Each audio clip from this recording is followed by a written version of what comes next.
Hello, good morning, good afternoon, or good evening, wherever you're joining us from. This is Jim McKeith, and welcome to today's CodeRage session. This is the last CodeRage session for the Roundtable. This week we're doing fast C++ builder development. This is the Roundtable Q&A.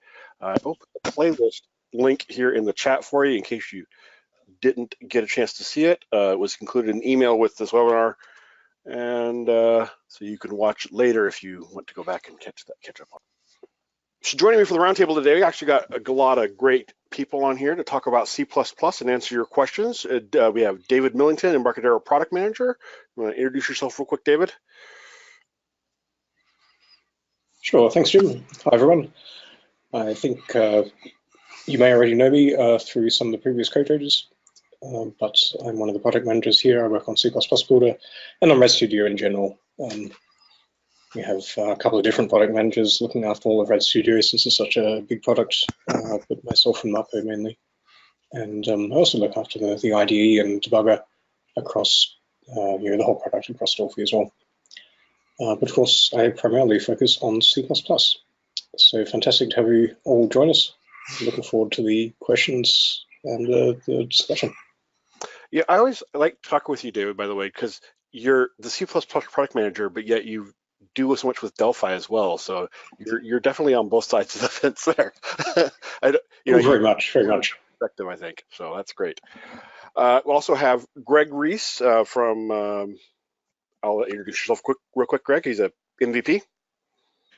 Hi, my name is Greg Reese. I work at Miami University in Ohio, and I'm in a part of a little group that provides computational support for the researchers. So I write programs for everyone, and I've been with Builder since the beginning. Wow, that's great. And Miguel, another one of our fantastic MVPs. You want to introduce yourself real quick? Hello, everybody. My name is Miguel Ángel Moreno. I'm an MVP. Actually, I started my background with, you wouldn't believe it, I started with BASIC, then I moved over to Pascal, then I moved to Delphi. But being an electronics engineer, I have always been focusing on the low-level coding, which comes from assembler, direct microcontroller. So C++ is also one of my fortes. I'm a consultant and systems integrator, so I take basically on any job from high-level Delphi and web development to low-level microprocessor programming and C++ integration with systems. All right, great. And Hans is on with us as well, under MVP. Unfortunately, I didn't have a picture of Hans, so you just have to be the man of mystery. Well, I'm not so mysterious. Well, I'm a C++ developer and a Delphi developer since version 1.0. So that's all I can say about that. A long-time developer. Yeah. All right. And then next we have Yilmaz. Hello, this is Yilmaz Yoru from Turkey. Actually, I am mechanical engineering and PhD from mechanical engineering, but I am developing software about maybe since the college years, so mostly developing on C++ Builder. So I'm here. Thank you. Really? And let's see. Oh, I guess that's me. I'm next, and that's a really old caricature of me. I'm not sure how I look it up. I look vaguely like that, I guess. I look much younger in that picture. That happens sometimes. You look better in real time, Jim. Oh, well, thank you. So here's the playlist for C++ CodeRage this year. We have some introductory videos here on intro to FireDak for C++ developers, intro to VCL, and then this one here actually gets interesting, where it's introduction to C++ Builder for Microsoft Visual C++ developers, where we're showing some of the things you can do as far as how to, if you're coming from Visual Studio, how to take advantage of C++ Builder. And then let's see, we have modernized C++ 17 on Windows 10, which was a great webinar recently. This one here is part of a new training we just rolled out. There's 10 videos in this series that is showing some techniques on how you can integrate Visual C++ with C++ Builder and why you might want to do that and some of the ins and outs of doing that. Developing C++ interfaces for easier maintenance.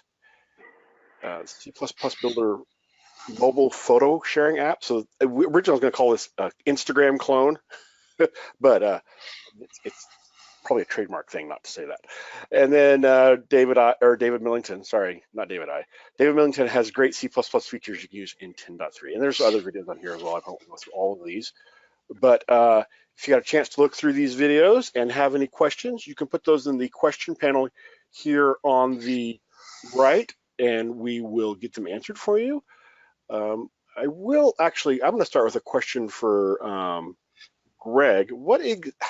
So I've been really fascinated by the fact that you do scientific programming. How's that different from regular programming, I guess, maybe is the question I'm trying to ask?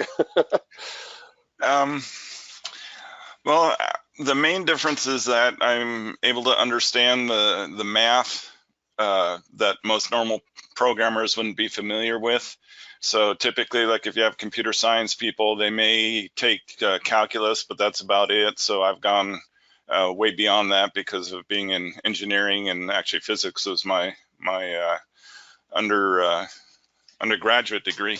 So really the big difference, I would say, for scientific programmer is that he's able to communicate with the scientists and understand them technically, like when they start going into advanced mathematics.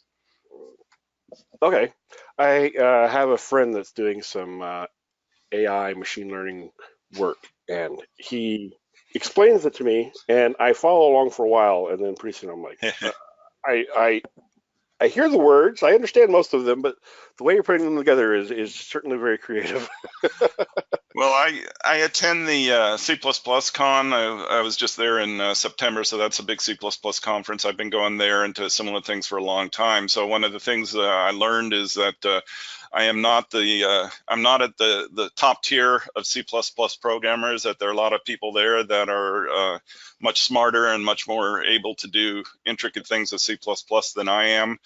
But what I pitch myself as is a scientific programmer, and the difference then is I may not be as good at C++, but I can understand the scientists. And so if you have someone who's a genius at C++, but then you say integral or derivative or something, very basic in mathematics, and their brain shuts off, then it doesn't really matter how good they are at C++. So that's what I've learned is I've learned my place in life, so I'm somewhere in between. Yeah, well, yeah, I worked at a company for a while that I did a lot of interviews with developers, and I became familiar with the Dunning-Kruger effect, which is to say that people that don't know very much tend to think they know everything.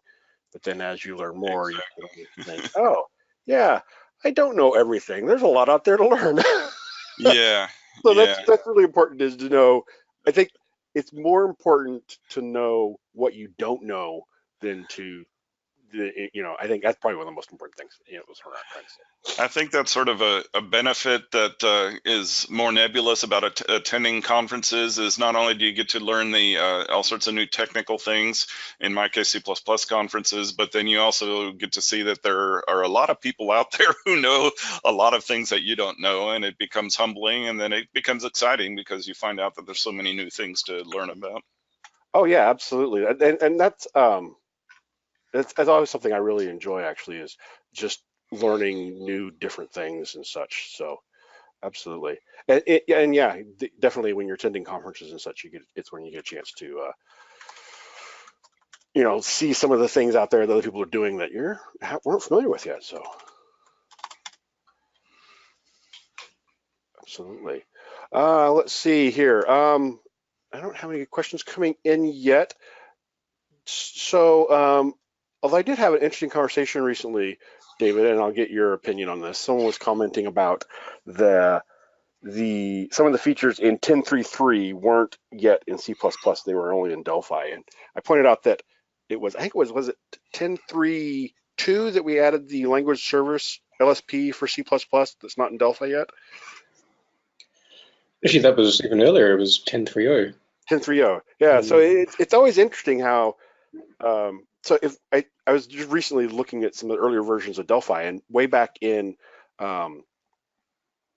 original, for very early days of Delphi and C++ Builder, it was very common that there would be a Delphi release, and then later on would be the C++ release with some of those features in it. And now we kind of have this cadence where C++ and Delphi release at the same time, but not all of the features are in both products at the same time. Sometimes they're in C++ first, sometimes they're in Delphi first.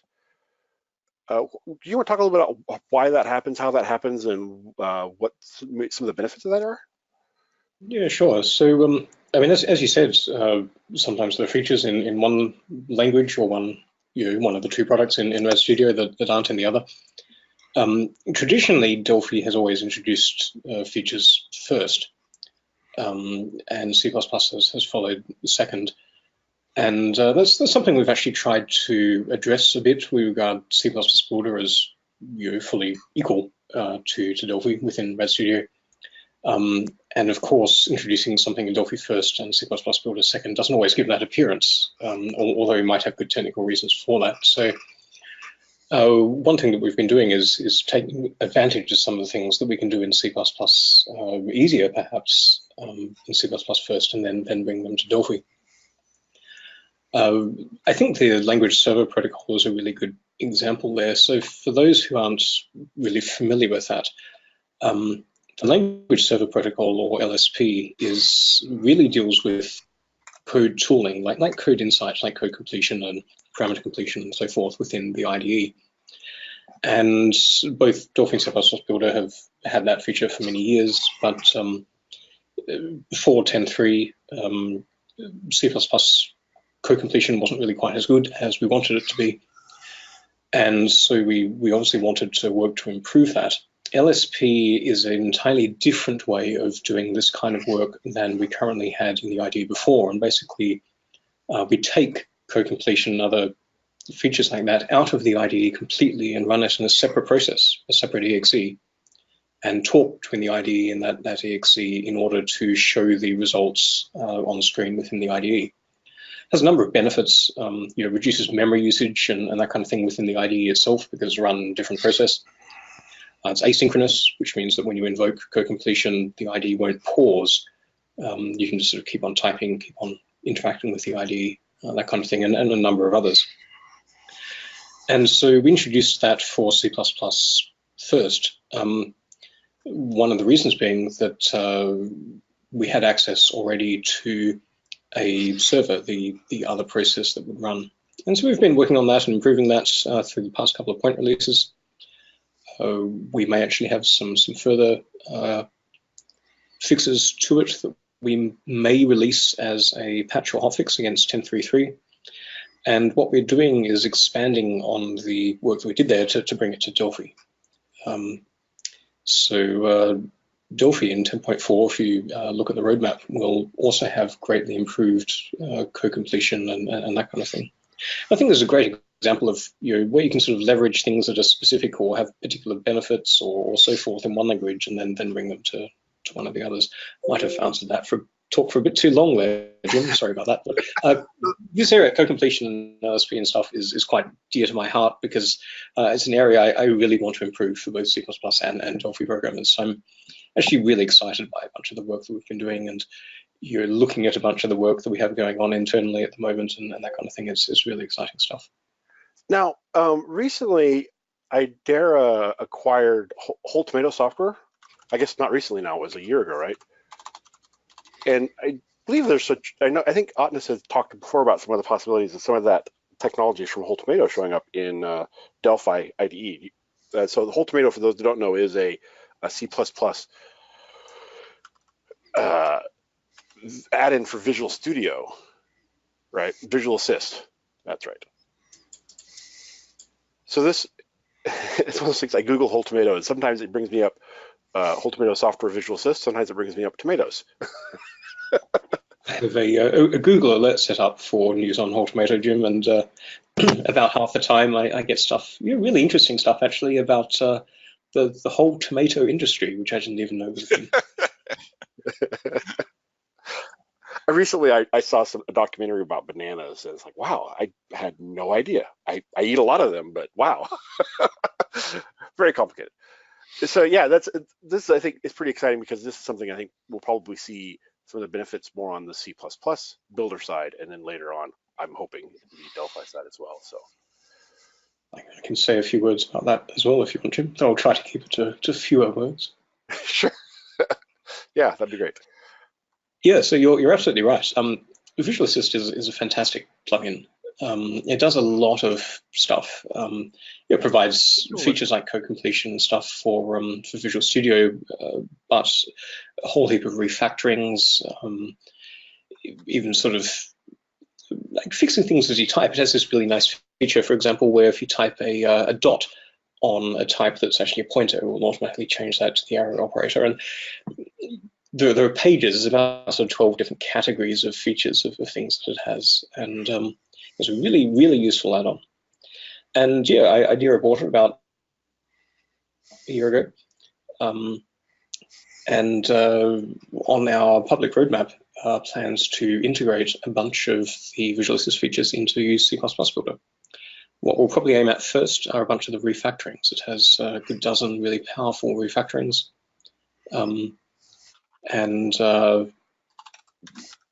First of all, they're I think the best refactorings in the industry. They're more powerful than the ones that come with Visual C++, better than the ones in ReSharper C++. So I'm really looking forward to having those in C++ Builder. And it'd be fantastic to say to you when you use C++ Builder and you have access to the refactorings that they are absolutely the best in the C++ industry.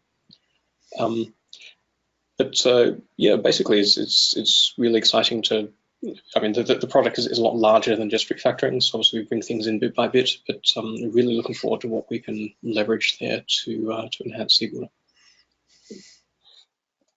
Yeah, great. So I put a link into the whole tomato website, and then the I guess I'll throw the roadmap up here too, since you mentioned that as well. It's always somebody asking about when is X, when is Y, when is Z. Generally, as far as that, talking about when things are coming, this is definitely the way to go, where to look for that, and the definitive source for those answers for sure. Okay, let me jump back to there's a few questions here. Actually, there's a couple of questions about when features might be coming. I'm not sure if you want to address any of those specifically, David, or just direct people to the roadmap. C++ modules. I'm not sure what that is in reference to specifically. Are you familiar with what that means, David? I am. It's a feature that's been coming up for a few years actually for the C++ standard. It's a really interesting change. Right now we're focusing on C++ 17 across all of our platforms. But of course, we do plan to upgrade our compilers and so forth again at some point in the future.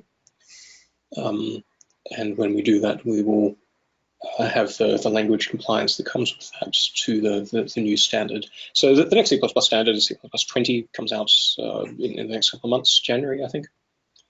And we tend to focus, or try to focus more on robust support across our platforms and then upgrade. We don't really mind if it takes us a few months to match the latest C++ standards, as long as we can have a solid plan for having that across all of our platforms. But we're certainly aware of that and tracking that.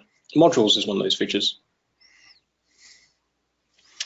Hi, this is Greg. Hey, Greg.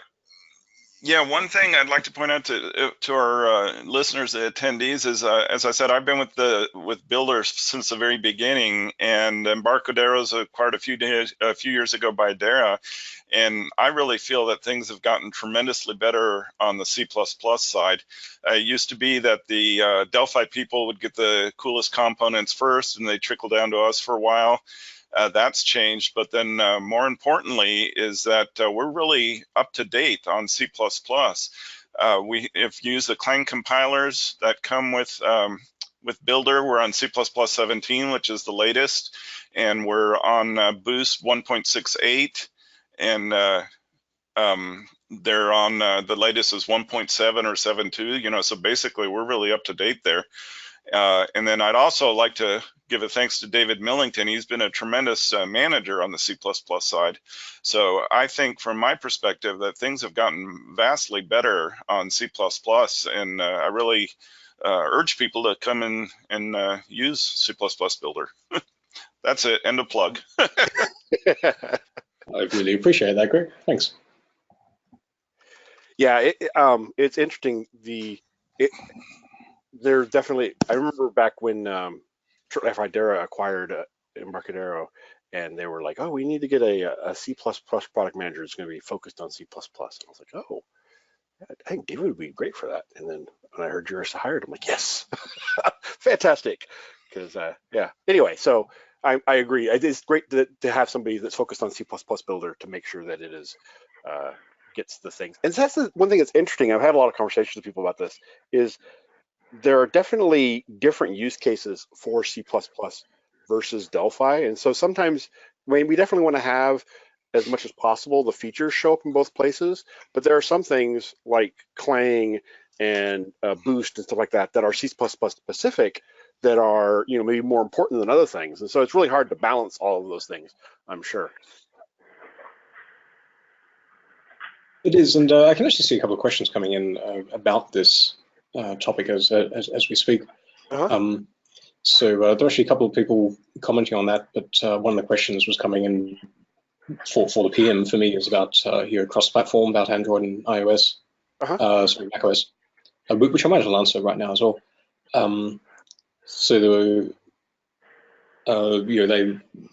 A couple of questions actually rightly point out that we don't currently have Android 64-bit or macOS 64-bit support, which is certainly regrettable. And we have added Android 64-bit support for macOS, for C++, back to the roadmap. If you look at the roadmap that Jim posted on the screen a few minutes ago, you will see that Android 64 is back on the C++ roadmap, which I'm very happy about. And so I can't comment anything about macOS until we have something public to say there as well, but I'm certainly personally very interested in getting macOS back on the roadmap as well. I really believe in the cross-platform power of CBuilder. I think it's one of the fantastic things about it. So there's several questions about that. If things like Android and macOS support for C++ are important to you, send me an email. All that kind of feedback is really valuable, and we can even talk about it through a Skype chat or something like that as well if you want. My email is just firstname.lastname@Embarcadero, so david.millington@embarcadero.com. Back to you, Miguel here. Let me make a quick comment on what you're saying, David, is that since I've been focusing lately on integrating systems for a broad type of customers, very frequently I find integrating very old C++ libraries that might be old but are mission critical on a specific systems, like in factory automation, or some of them are used for some low-level design, and they have a problem trying to put them up to date or trying to migrate it to a mobile application or sort of like that. And many people still, I'm surprised, don't even know that C++ Builder exists. Or some of them know it only as their previous iteration when it was Turbo C or Turbo C++. And oh, that exists still. So many people still don't know that this product exists. So I believe that the direction that has been taken since IDERA hired you and focusing on I think the two key components for C++ Builder to really raise up was improving the stability, which has been tremendously improved. And basically, I think by moving to the C-Lang compilers have helped to make some maturity. I know there's still some room for improvement on the linker, but still it's a very good product. And specifically being multi-platform, that is a key feature for C++ Builder that is so underrated by many people out there that don't even know that they have that option. So once I show them that they can easily move some of their proprietary code, maybe in C++, to a mobile application with a RAD development environment, many of them get really amazed. So The only issue here is, trying to catch up with the current development on Delphi so that C++ can support as much as it can versus the Delphi offerings. But I think we're in the right track and just keep pushing forward so people can know that there is this option in the C++ world that has been really understated and underestimated. Well, that's good to hear. And yeah, absolutely, we are pushing forward and certainly hope to on the cross-platform ground as well. You mentioned something right at the beginning about a lot of people with very old code. And I might as well just mention, actually, we've done a reasonable amount of work to really work on the compatibility with old C++ code recently, especially in the 10.3.0 release. Over the years, I've talked to a lot of people who've been moving to our Clang compilers and asked, what is the biggest difficulty, migrating from, let's say, the classic Borland compiler to the Clang compiler. And for a while, it was often to do with things, sometimes it was to do with just compiling C++, because the Clang compiler is stricter, and you can occasionally write C++ that was accepted by the classic compiler that was actually not valid. But the vast majority of things were where we had perhaps RTL methods that weren't available or other things like that. And we had a big drive to address a lot of those in 10.3.0, and the feedback we get now is that people find it substantially easier to take old C++ code and use it with our modern compilers. And that's one of our goals as well. Hi, this is Greg. One of the things that my customers do is they use quite a few open source programs, and a lot of these are compiled and linked with CMake. And I wonder if David could say a few words about using CMake with C++ Builder. I know there was some thought to doing that and to maybe incorporating that into the IDE. Could you let us know where things stand, David, and if there are any plans for making this available to the general C++ Builder community? Oh, sure. So CMake is I guess you would call it a cross-platform build system, perhaps. It's basically is a script that describes what in C Builder terms we talk about at projects or project, and can be multiple projects, project group. And it will look at the C++ compilers that you have installed on your system and convert that description, which is the CMake list.txt file, into something that can be understood and built by whatever compiler and build tool you have installed. So a while back, maybe a year and a half ago, perhaps even longer, we extended our CMake support to support our Clang compilers across all of our platforms. So Windows and Android and iOS, so that you could compile a CMake project that you just download off GitHub or something on the command line. And so you can do that today. We have instructions in our doc wiki about how to achieve that. There's installed CMake and a file that we have that we distribute with C Builder, and you can compile on the command line today. But we do want to take that further. So we actually have an engineer researching right now some of the things that you mentioned. One area that I'm very interested in is taking a CMake project and being able to open that directly within the IDE. That might take the form of converting CMake to a C++ Builder project. It might also take the reverse form of having a C++ Builder project and having a compile option, which is compile with CMake, which would actually convert the other way, create a CMake descriptor, and then build with CMake. One of the interesting things with our current CMake support is that we support the Ninja build system, which is very good at parallelizing builds. So if you use the Clang compilers and you find that your building your project could be slow, then you can parallelize it, and we'll use all of your CPUs and often build, let's say, 4 times faster if you have 4 cores. And that's one of the big benefits that we have with CMake at the moment. We're looking into exposing that directly within the IDE, but it's certainly one of the things that you can do today. And yeah, we're absolutely interested in extending that. As I said, we actually have someone researching that right now. Did I answer your question? Yeah, that's nice. And I haven't looked into this for probably a year and a half, so it's really nice to see the list that Jim has up there, and especially all those sample files. I think that's the, yeah, right there.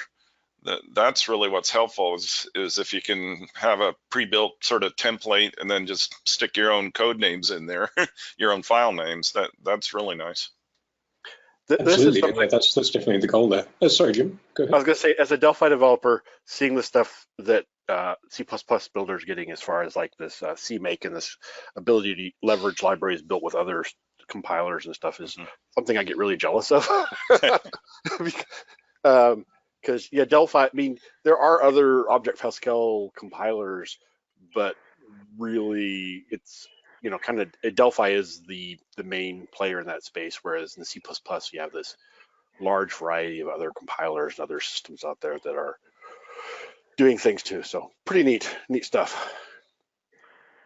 You just nailed it, Jim. The problem is that Delphi is a key player and the driver in the Pascal world, totally. So the innovation is totally driven by Embarcadero, so you control that environment.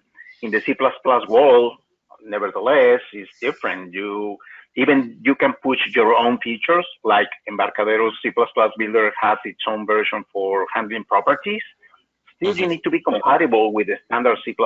Otherwise, you cannot integrate all the open source libraries. So it's a real challenge, I think, for the C++ Builder team, much harder than the Delphi team. The Delphi team are really free to do whatever they want. They own it. But the C++ Builder team has a big challenge under their arms.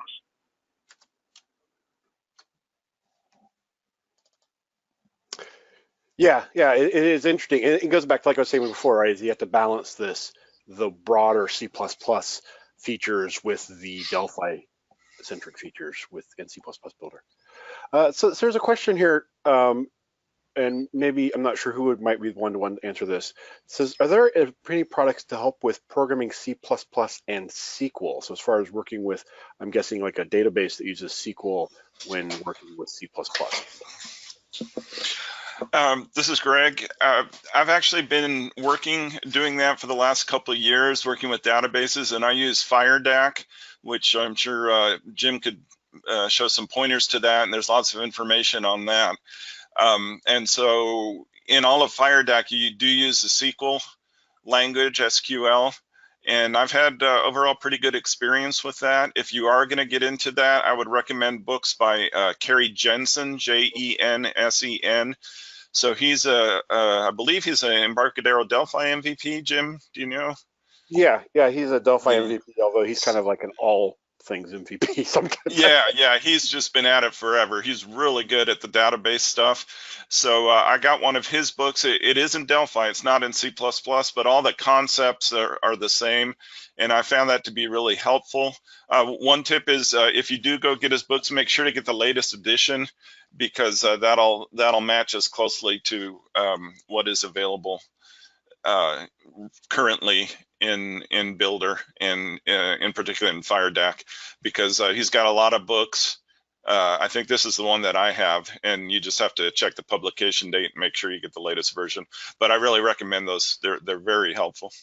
Yeah, this is a great book here that he provides. And like you said, it says Delphi and FireDak, but the FireDak specific features are parity between Delphi and C++ Builder. So the syntax you're looking at is going to be a little different. Yeah, I don't know Delphi, but I got a tremendous amount out of them. You can just sort of, it's easy to get the gist of what he's trying to say when you look at the code. And a lot of it is more just explaining the concepts of FireDak and the ideas, the design behind it. So of course that has nothing to do with any particular language. So yeah, I recommend those. It's interesting. I was honestly a little slow coming up to speed on FireDak. For those that have been around a while, there was originally the BDE, and then there was a few other database frameworks in there, and none of them were like really, in my opinion, amazing. And then FireDak, I'm like, oh no, not another database framework. And then I was like, I was kind of dragging my feet. But then I started using FireDak, and I'm like, Oh my goodness, this is so amazing. There's some features in FireDak that I cannot tell you how many times in the past using other third-party frameworks and stuff like that, or the BDE that I was like, I wish I could do, and FireDak's like, oh yeah, just click, click, click, and you're done. And it was just so awesome. Like the local SQL blows my mind. It's so amazing what you can do with that. So One of definitely the, FireDak. go ahead. Go ahead. One of the really nice things I found with FireDak is that it's independent of the database system that you're using. So basically FireDak will handle any database system. It's got a list of, I don't know, 20, 25, whatever, but any of the major players and the minor players, and all you have to do is know the SQL language, and it takes care of handling all the little variations. So that's really nice. So I actually even had one program in which I was simultaneously using 2 different databases at the same time using FireDak. So one was Microsoft SQL database, just because that's what the customer wanted, and the other one was MySQL, which is an open source. And so it handled them great. And to the programmer, to me, it was totally transparent who I was connecting to. You know, once you connect to the database, then all the commands are the same. So if you're in that situation when you're using multiple databases, or if you know that you're going to use have to write programs that will connect maybe just to one database at a time, but they're different vendors, then you should really look into FireDak. I found that to be tremendously helpful because you don't have to learn the nuances of each different vendor's product. So Ken says, speaking of books, do you have plans to update your 2005 book on C++? No, I don't, and I'm proud of it, but please don't buy it. It's horribly out of date. So at this point, you're starting on the new book, then, that just.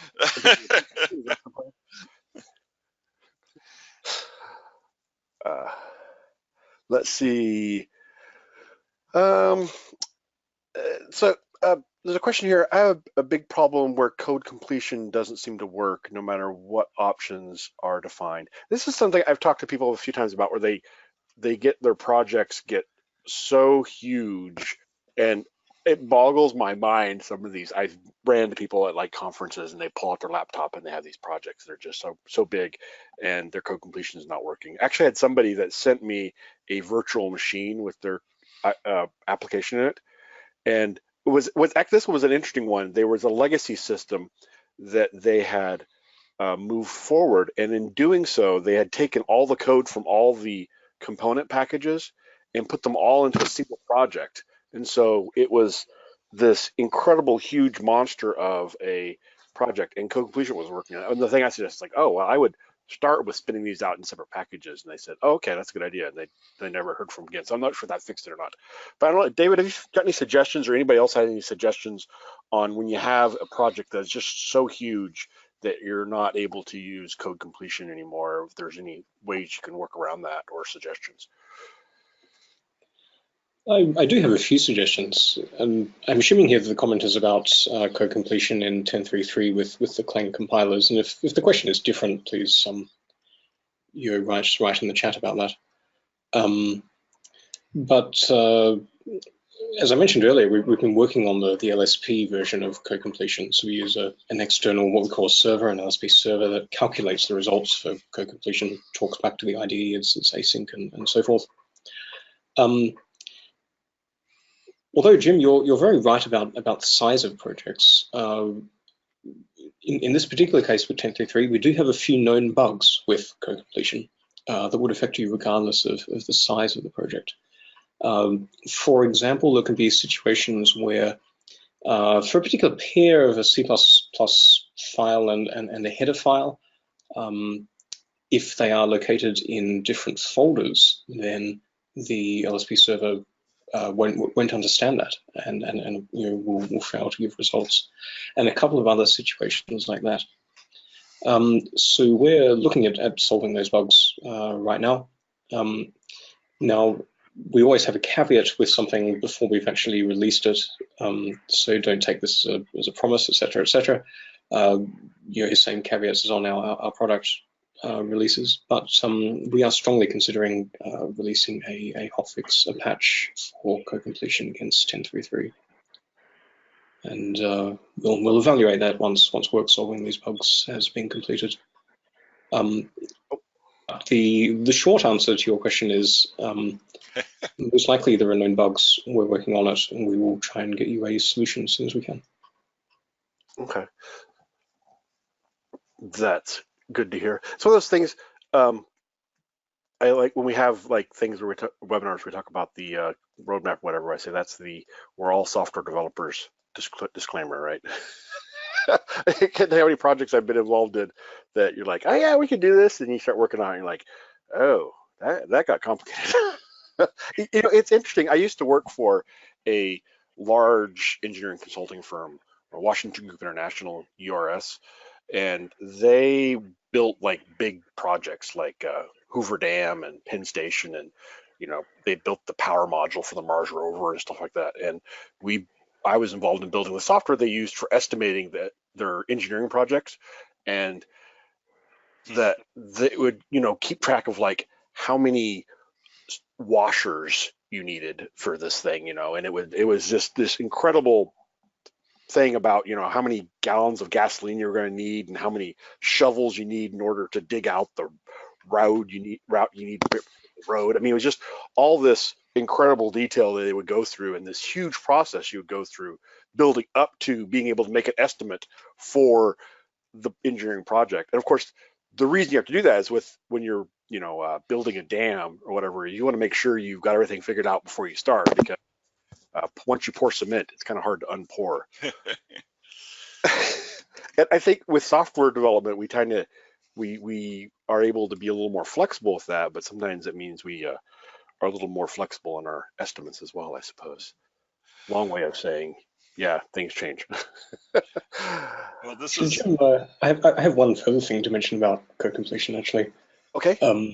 I did focus a little on bugs in that last reply. I don't want to give the wrong impression there, because code completion works well for many people. I think it's just that I see the bug reports, and so that's what's on my mind. There is one immediate step that you can take if you find that you have problems with code completion in 10.3.3, and that's to check error insight. So error insight is new in 10.3 for C++. It's where it shows the little red squiggly underlines underneath code in the code editor if you have a problem in the code. And it is driven by the same server, like the same process that delivers code completion. And if the code completion server there finds an error in the code, it will, you're likely not to be able to provide code completion results. So the first thing to do is to look at the code in the unit where you're having trouble with code completion, see if there are any red squiggly underlines further up, higher up above where it is that you're trying to use completion, and see if possible, if that's an error that you can resolve. Solving that would then allow the server to process the unit better and be more likely to give a code completion result. And for what it's worth, I mentioned we're working on solving a few quality issues as well. We're actually working on changing some of the flexibility and handling some specific common problems and that kind of thing, so that you don't have to take that step. Yeah, we'll certainly see what we can deliver. But that's a really good first step, just to try if you have code completion problems before moving on to waiting for us to hopefully quite soon get a quality fix to you. It was interesting that you mentioned the bugs, because I'd heard from a lot of people that the LSP and some of the things that happened in the 10.3.3 releases had really improved the performance and such. So yeah, so it sounds like for a lot of people, it is working better. But yeah, there's some bugs there as well. So absolutely, and yeah, we've certainly got a lot of feedback there about it working well. One of the really nice things I think about the technology is that it's asynchronous compared to the old code completion that we used to have. You can invoke it, and while it's thinking, you can still type and still interact with the IDE, and that by itself is a huge benefit. This isn't really code completion, but it's related to it. One of the current buzzwords that I picked up, or buzz phrases, was almost always auto, which means that the committee, the C++ committee, and the bigwigs are pushing people to use the auto keyword a lot. So one thing that I know is in the Microsoft IDE that I find really helpful and would be great to have in C++ Builder is a tooltip that will tell you what the type is when you move it over the auto keyword, because otherwise it gets really time consuming to try and look that up. So, you know, you declare something auto x equals and then some function. So the compiler knows what the type is of x is, but you don't, because it just says auto. So if you could hold the cursor over the auto word and then have it show up to be int or whatever it is, that's something that would be really helpful. That is a really nice suggestion. We should definitely do that. Fantastic. Yeah, so it's not really code completion, but I think tooltip, what is it called? Tooltip something or other. It's one of the options. Yeah, insight. There we go. Yeah. Yeah, all of that is driven by the same engine these days. Okay. And, yeah, it's a fantastic suggestion. We'll look into it. Going back to the issue about the big projects, one thing that happened very recently with one of my customers is that they were really surprised to see how a conversion from a, I would say, fairly simple application, it wasn't super big, but they were amazed by the ease with which, by moving an application to C++ Builder, most of the visual code being handled in Visual Studio almost disappeared. So somehow by using C++ Builder, you immediately do some refactoring of all the visual interface handling code.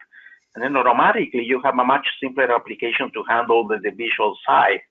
And if you do the same thing by moving from a low-level C++ interface like a database, many people using SQLite or directly calling MySQL, once you move to FireDak, you achieve the same level of high-level refactoring. So the final application in the process of being ported to C++ Builder ends up being a refactor application with much less code and much simpler to maintain than the original version.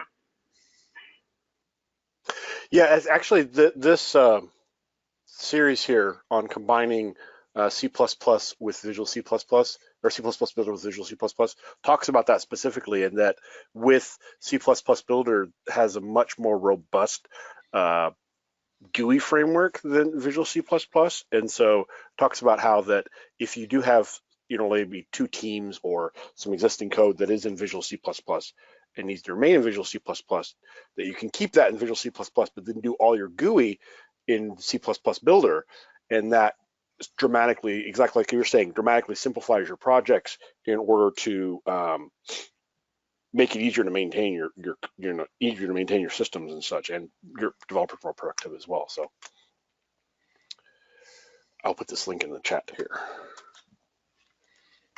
There was a question here about this video. If you came in late, this will be a replay, will be available in the C++ CodeRage playlist that I put the link in for you as well, so you can go back and watch it later.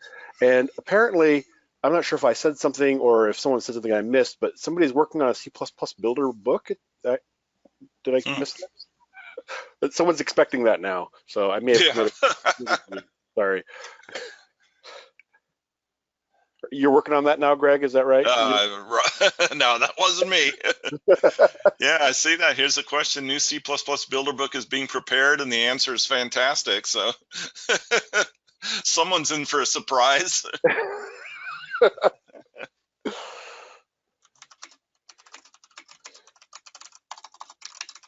Actually, I believe there are some people I've been talking to that are potentially working on C++ books in the near future. So. Oh, good. So actually, I can comment a little on that book. Okay.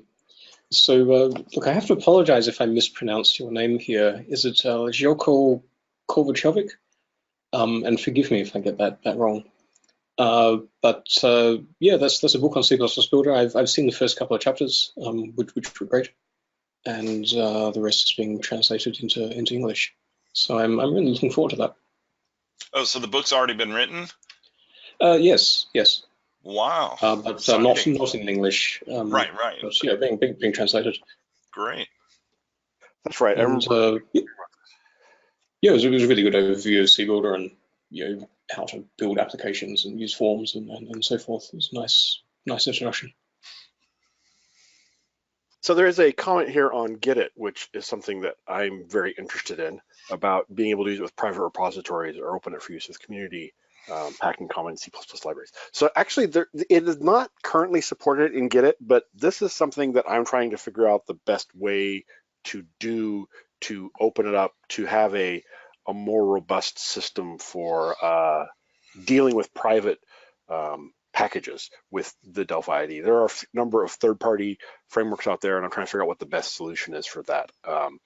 There's Boss, there's Delphi Package Manager, which works for C++ as well.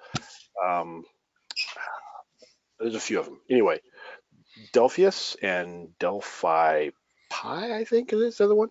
And most of those are, a lot of those are Delphi specific, but a lot of them work with C++ as well. So trying to figure out a way to expand Get It functionality to work outside the specific packages that we're publishing in there, and then also if we can combine or leverage some of these third-party systems in order to build a really robust system for handling third parties as well. So that's something we'd like to do in the near future, hopefully.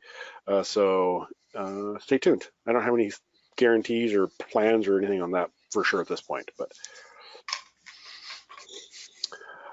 here's an interesting one here, David. The XML data binding wizard is apparently written by a Delphi programmer for Delphi programmers. It ignores multiple inheritance in C++ and does not handle qualified code names properly. Any chance for I guess in expanding the C++ data binding wizard to handle those features for when you're building C++ data bindings? That is a good question. Look, I have to admit, I'm not particularly familiar with the XML data binding wizard because I don't tend to work on the XML side of the product. And what you mentioned there about not handling qualified node names properly sounds like a straightforward bug. Please ensure that's in Quality Portal and we can have a look. You're welcome to email me the bug number. But in terms of general C++ compatibility, that's something we can definitely look at. I would suggest actually just drop me an email and let me know what you would like to see. That said, multiple inheritance in C++ does tend to be something that I'm not personally sold on the value of, but I do know it can be useful sometimes. But yeah, in general, yeah, drop me an email about XML data binding. I'd love to hear more about what you need. Yeah, and I will. This is something I have a personal stake in. Is I will remind people please do submit bugs and feature requests at quality.embarcadero.com. I know David and the rest of product management does review these, and I have been guilty in the past of saying, David, when is this bug going to get fixed? And he's like, what bug is that? And then I show it to him. He's like, oh, what's the issue number for that? And I'm like, I don't know. And I go and look, and nobody's reported it yet. And apparently, a bug I thought everybody was facing, at least nobody had reported yet. So maybe it was just me. So, it's easy to assume that everybody knows the problems and the ideas that are out there, but until they get in here, unfortunately, they don't frequently get attention. So since I've done that and embarrassed myself, now it's my mission to remind everybody else to do that. Let's see, Get It, we talked about that. So actually, Hans, I'm going to circle back to you. I haven't heard from you in a little bit. If you wanted any comments or about anything we've talked about so far, there are things that you would like to bring up or mention real quick? Well, there's one thing that came to mind about the code completion. My experience is that the code completion problems that people have are mostly in the older versions of C++ Builder. And with the older versions, I mean the pre-10.3 versions.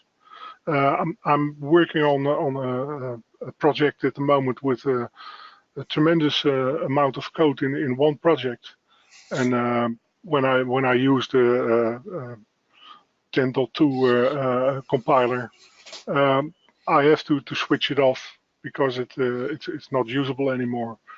And I think that with the new LSP code completion, the speed has gone up tremendously, and it's not blocking anymore. So that's the only thing I think I wanted to add to that problem. Okay, yeah, it's interesting. I've had a project a while back that required working with Delphi 7, and I had this definitely nostalgic memories about Delphi 7 and all this stuff, and I started working in it, and I was like, oh, this will be great. I get a chance to work in this, my favorite old IDE, and start working in it. And I'm like, oh, wait, this feature's not here, and oh, wait, this doesn't work, and oh, wait. I ended up porting the project to the latest version of Delphi, and then backporting it when I was done, just because I missed all the things that I had to reversion. So yeah, there definitely are some improvements in the later versions that oftentimes we miss or take for granted. Yilmaz, I wanted to circle back with you as well. If there's anything you wanted to add or mention in the conversation here. Hello again. Hello. I was listening, all of you. Thank you. Actually, I like C++ Builder very much. I use a lot of IDE and software and programming language. Maybe starting with SAS, SES, and let's see Aztec C in Amiga and Commodore and old PCs. And still, I love C++ Builder and the IDE because of its compact together working very well. And also at last years, all we know that it's supporting all platforms. Maybe other platforms will come soon also. And actually, technology is moving faster, so maybe we should adapt things faster, like 64-bit 64-bit support for Android, something like missing here now, and we need it much because of the Google needs, and also it needs some improvements on the other development projects or SDKs like Steam, Unity 3D on gamer sides maybe. Actually, I like IDE and the latest version. It is getting much more powerful and powerful and powerful, and everything is going good here.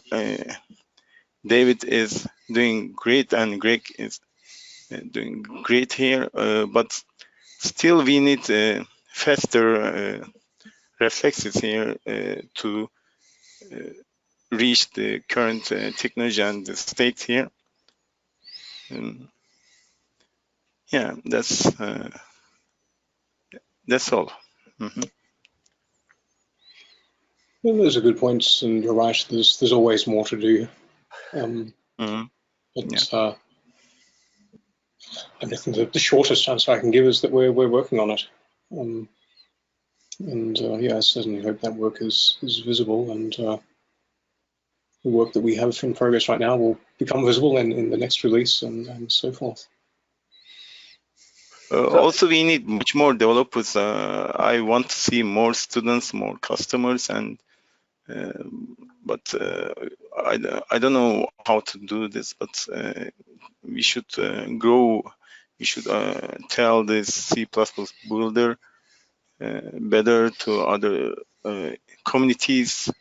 Maybe we should use Twitch or YouTube much more, or other social media. I don't know.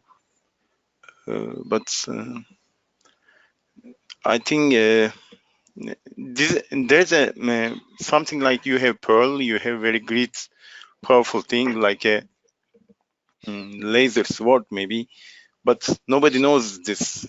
Or in my country, they are still asking, oh, C++ builder is still alive or something. They are asking. So maybe there's we need to advertise more how this powerful. I know there are many videos. You are doing great on videos, but responses are, as I see here, and not that I expected, because I know the power of the C++ builder is a very great application. We are also developing very good applications on many different areas with databases, with 3D objects, analyzes on engineering systems. And we are also using AI, artificial neural network, and other highest technologies with this C++ builder. But people don't know well. They are still thinking Python, still thinking Java or other languages.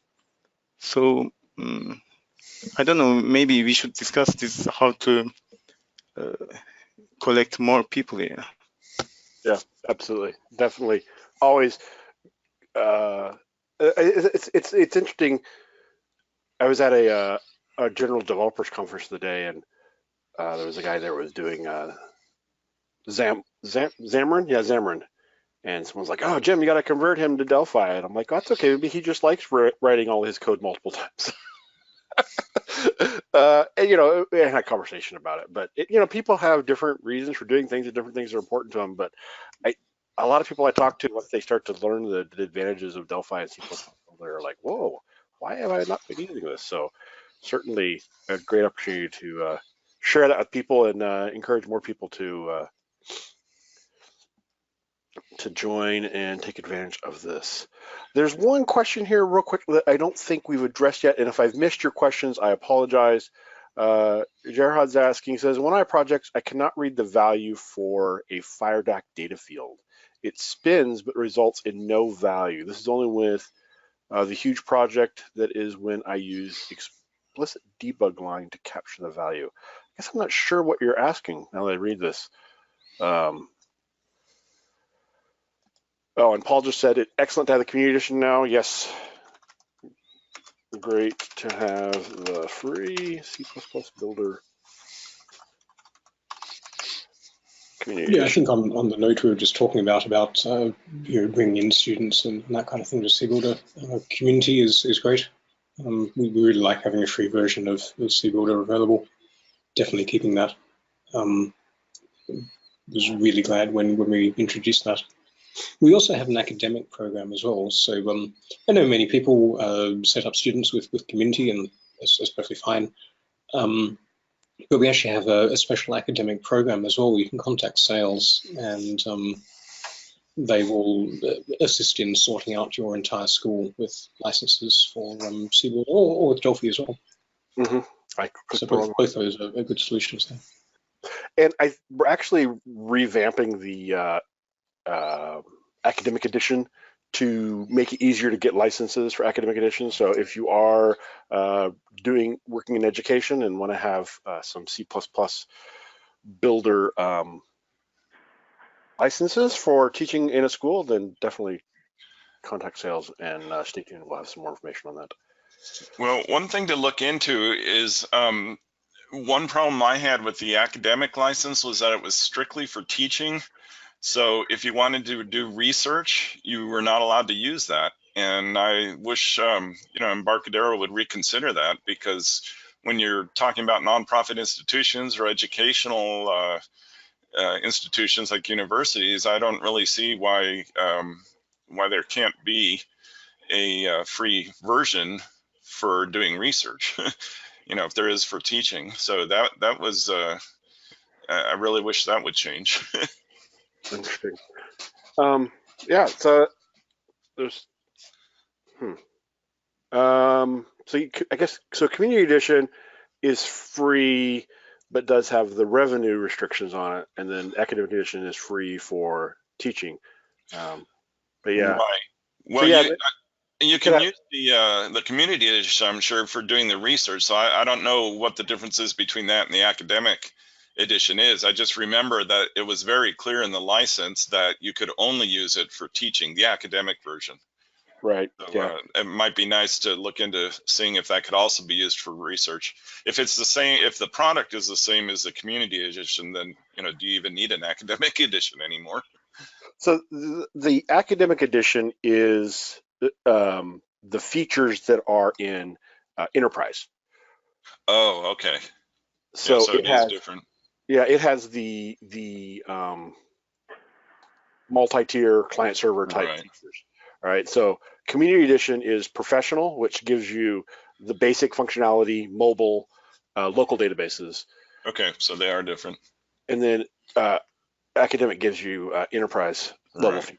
So, and David just sent a message to follow up with him about that, because that's an interesting question. Okay. There's one more question here, and the questions keep coming in.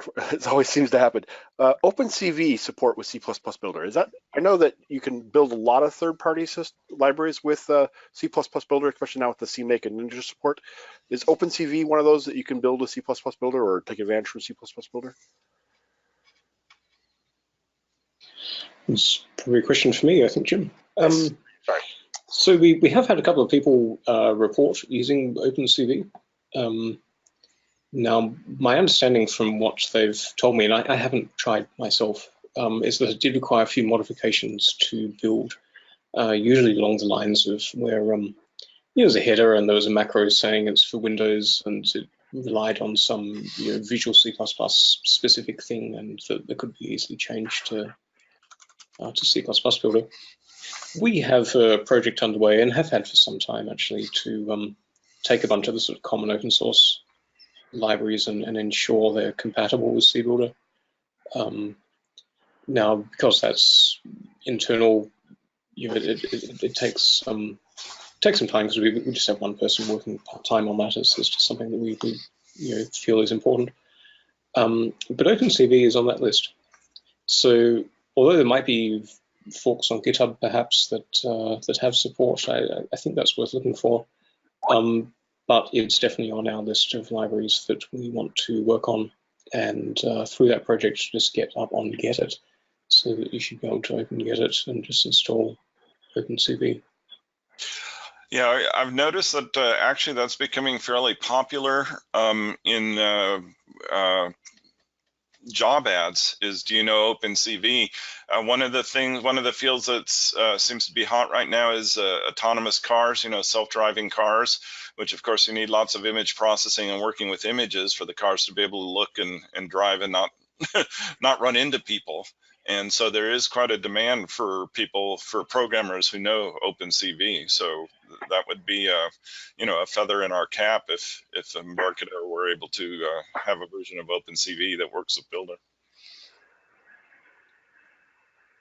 I believe you can. I know people have been using with Delphi. I think there's ways you can just call into the DLL from Delphi or C++ Builder, but I may be mistaken. I think there are resources out there for that, but certainly something that can be improved. My 2 cents here. Yes, actually OpenCV, along with other C++ libraries that are focusing on AI and machine vision, the customers that want the bottom best performance out of their machines are really willing to invest in C++. So they want a C++ solution. One of my customers made these questions, and I've been working on it. I'm still on the research phase.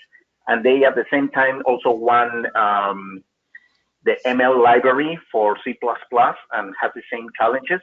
You just need to figure out, as David says, how you can resolve the header conflicts or the versioning, because most of them are built for, if you're lucky, for Visual C++, which is a little bit easier. But many of these libraries are built purely for Linux, which are a little harder to port to C++ Builder. But definitely there is a market now with the AI and machine recognition and machine vision, because people are really willing to use the best performance, and they will stay in C++.